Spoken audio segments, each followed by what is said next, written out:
कभी कभी ब्रह्मांड में ऐसी ग्रह स्थितियाँ निर्मित हो जाती हैं कि यदि समय पर हमें ईश्वरीय सहायता ना मिले, ईश्वरीय मदद ना मिले तो फिर हमारा जीना दुष्कर हो जाए, हमारे जीवन का कोई मतलब ही ना रह जाए। यहाँ पर कुछ ऐसे ही ग्रह स्थितियाँ आपकी भी निर्मित हो रही हैं, क्योंकि देखिए शनि देव यहाँ बैठे हुए हैं कुंभ राशि में, और उनके साथ में 15 तारीख को मंगल देव का गोचर होने जा रहा है। जब मंगल देव का इस भाव में गोचर होगा तो शनि मंगल की युति बनेगी। वैसे तो शुक्र के साथ भी युति बनेगी, शुक्र और मंगल का धन शक्ति राजयोग बनेगा, किंतु यहीं पर शनि देव भी विराजमान है। शनि और मंगल की जब भी युति होती है तो ये एक विस्फोटक स्थिति होती है।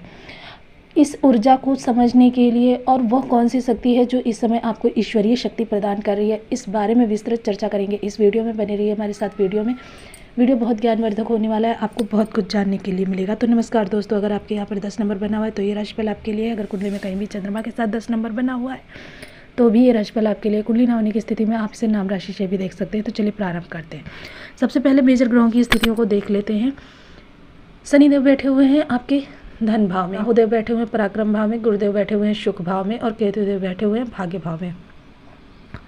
अब ये वो मेजर प्लैनेट्स हैं जो काफ़ी लंबे समय तक एक ही स्थान पर गोचर करके हमारे जीवन को लंबे समय तक प्रभावित करते रहते हैं। इनके साथ में, इनके सामने से या इनकी दृष्टियों से गुजर कर या इन पर दृष्टि डालकर कुछ अन्य भी ग्रह भी गोचर करते रहते हैं, जो कभी कभी राजयोग या दुर्योगों का निर्माण करते रहते हैं। ऐसे ही एक दुर्योग का निर्माण हो रहा था, विस्फोटक शनि और मंगल की युति। जब शनि मंगल की युति होती है तो जीवन में बहुत बड़े बड़े तांडव होते हैं, और जिस भाव में युति होती है उस भाव से रिलेटेड आपको बहुत ही विषम परिस्थितियों का सामना करना पड़ता है। आपका जीवन उस भाव से संबंधित तनावपूर्ण हो जाता है। तो यहाँ पर धन भाव में बना हुआ था, यानी कि आपके धन की स्थितियाँ बहुत विकट होने वाली थी। किंतु वहीं देखिए गुरुदेव बैठे हुए हैं, तृतीय एकादश का संबंध बना दिया। गुरुदेव ने तृतीय एकादश का संबंध बना दिया कि तृतीय एकादश का संबंध एक तो लाभ संबंध होता है, दूसरे तृतीय गुरु का जहाँ बैठते हैं, जहाँ से संबंध बनाते हैं, जहाँ पर भी दृष्टियाँ डालते हैं, वहाँ से जुड़े हुए आपके 50% दोषों का समन करते रहते हैं। 50% समस्या तो आपके ऊपर आने से पहले ही उनका निवारण हो जाता है, आपके ऊपर आती भी नहीं, आपको पता भी नहीं चलता ऐसी कोई स्थिति आपके ऊपर आनी भी थी। तो यहाँ पर इस तरीके का योग बना रखा है गुरुदेव ने। अब अगर बात करें तो यहाँ पर देखिए शनि मंगल, अब इनकी ऊर्जाओं को थोड़ा सा समझ लेते हैं। शनि क्या है? बहुत स्लो प्लैनेट है, इनकी ऊर्जा बहुत धीमी है, बहुत धीरे धीरे कार्य करते हैं ये। इनका जो जातक होता है, इनसे प्रभावित जातक, वो भी बहुत धीरे धीरे कार्य करता है, इसी कारण इनको शनै शनै कहा गया है। मंगल क्या है?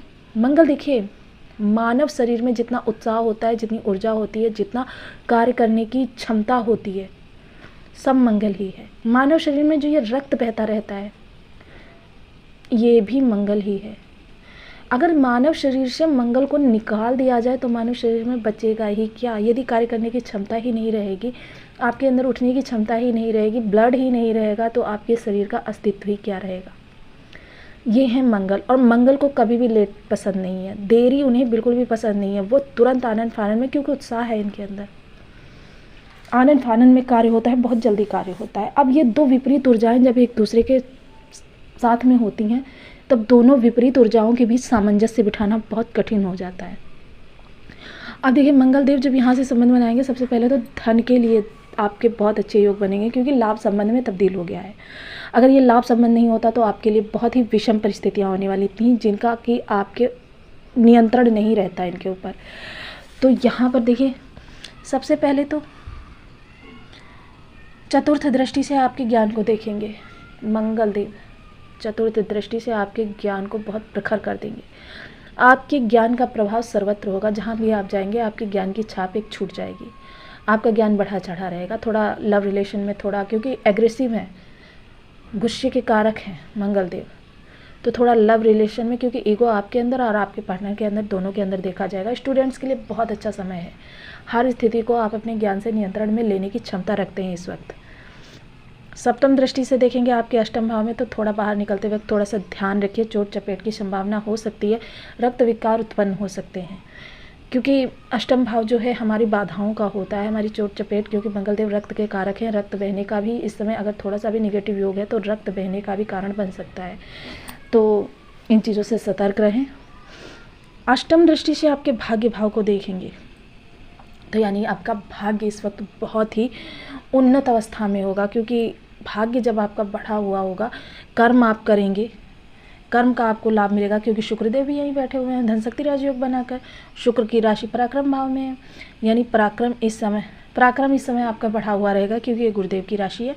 और पराक्रम सीधे भाग्य से पराक्रम पर केतु की दृष्टि जाएगी। और जैसा कि हम सभी लोग जानते हैं, मंगल के लिए कहा जाता है कि केतु मंगलवत कार्य करते हैं, और कुछ मनवज्ञ कहते हैं कि गुरुवत कार्य करते हैं। दोनों ही स्थितियों में ये बहुत उत्तम स्थिति है। दोनों ही अनुसार से केतु आपके लिए बहुत शुभ फलकारक होंगे, आपके भाग्य में बेतहाशा वृद्धि करेंगे। और वैसे भी जिस भाव में बैठते हैं उसके भाव में 16 गुना वृद्धि कर देते हैं। भाग्य आपकी 16 गुना इस समय बढ़कर आपको लाभ प्रदान करेगी। बहुत अच्छी स्थितियाँ बनी हुई हैं आपकी। अब देखिए, यहाँ पर एक चीज़ और देखनी ज़रूरी है। देखिए, शनिदेव की तृतीय दृष्टि गुरु पर जाएगी, तो आपके सुख सुविधाओं में सबसे पहले तो ये देख लेते हैं कि इस समय अगर आप भूमि भवन वाहन के लिए कोई योग बना रहे हैं, कोई योजना आपकी थी पहले से, काफ़ी लंबे समय से वो क्रियान्वित नहीं हो पा रही थी, तो इस समय पर बहुत अच्छा समय है आपके क्रियान्वित करने का। क्योंकि आप देखिए, शनि मंगल और गुरु का तीनों का संबंध बना हुआ है एक दूसरे से। शनि मंगल और गुरु का जब भी संबंध होता है तब भूमि भवन वाहन के योग अच्छे बनते हैं।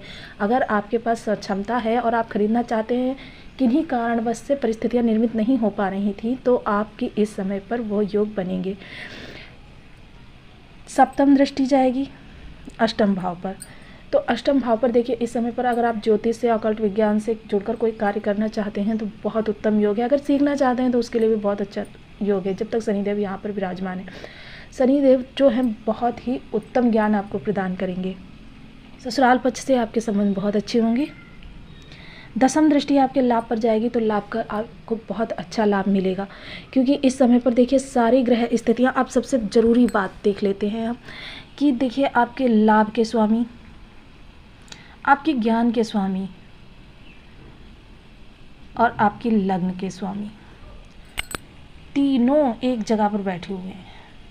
अब तीनों ने लाभ संबंध बनाया है, यानी इन तीनों का आपको लाभ मिलेगा। सुख का लाभ मिलेगा आपको, यहाँ पर पराक्रम का लाभ मिलेगा, और खर्चे आपके नियंत्रित होंगे, क्योंकि गुरुदेव का जब भी आपके द्वादश भाव से संबंध बनता है तो आपके खर्चों को नियंत्रण में कर देते हैं। जो अनियंत्रित हो रहे खर्चों के मामले में जो आपकी स्थितियां हाथ से बाहर निकल रही थी, उन स्थितियों को आपके अनुकूल कर देते हैं।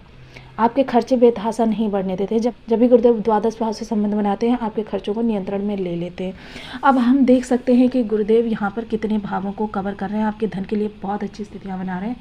तो गुरुदेव ने देखिए यहाँ पर आपके 8 भावों को कवर किया हुआ है। गुरुदेव इस समय आपके 8 भावों को कवर कर रहे हैं। तो जब 8 भावों को गुरुदेव कवर कर रहे हैं, तो आपके ग्रह के पास बल भी होना चाहिए कि वो इतने ग्रहों का भार उठा सके। इतने भावों से संबंधित जो भी कष्ट आपके ऊपर आना है, गुरुदेव 50% उनमें निवारण कर देंगे, आपको पता भी नहीं चलेगा। लेकिन अगर गुरुदेव के पास ही बल ना हुआ तो कहाँ से वो आपके कष्टों का शमन करेंगे। इसीलिए मैं कहती हूँ कि आपके जो गोचर में स्थितियाँ निर्मित होती हैं, उन पर आपके कर्मास का बहुत असर पड़ता है। अगर हम गुरु को बलि करते रहते हैं, गुरु के अनुसार कार्य करते रहते हैं, तो गुरु हमारे बलि होते जाते हैं।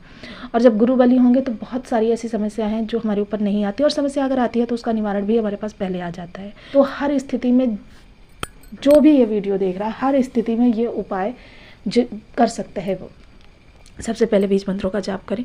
ओम ब्रह्म बृहस्पति नमः। इस मंत्र का आप 1 माला, 2 माला, 5 माला, 7 माला, 11 माला का अपनी सुविधानुसार जाप प्रारंभ कर सकते हैं। आपके लिए बहुत ही अच्छा रहेगा ये।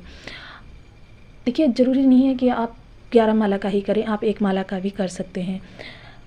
केसर का तिलक अपने मस्तक, कंठ, जिह्वा पर प्रतिदिन करें। पीपल के पेड़ को नियमित जल देने की आदत डालें। सदा सत्य बोलें। बृहस्पतिवार का व्रत कर सकते हैं। बृहस्पति की होरा में निर्जला व्रत करें। ऐसा करने से भी आपके गुरु बली होते हैं।